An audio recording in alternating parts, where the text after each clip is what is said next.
उमापतिं सुरगुरुं वन्दे जगत्कारणं वन्दे पन्नगभूषणं मृगधरं वन्दे पशूनां पतिं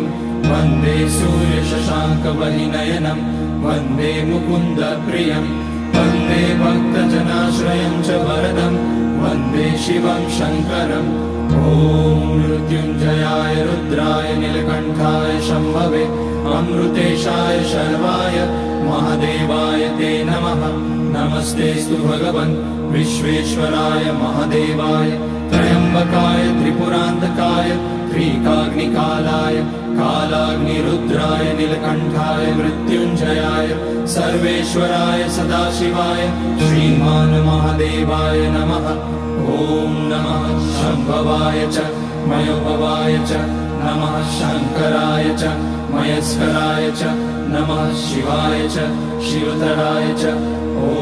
त्र्यम्बकं यजामहे सुगन्धिं पुष्टिवर्धनम् उर्वारुकमिव बन्धनान् मृत्योर्मुक्ष्यमामृतात् नागेन्द्रहाराय त्रिलोचनाय भस्माङ्गराय महेश्वराय नित्याय शुद्धाय दिगम्बराय तस्मै नकाराय नमः शिवाय मन्दाकिनी सलिलचन्द्र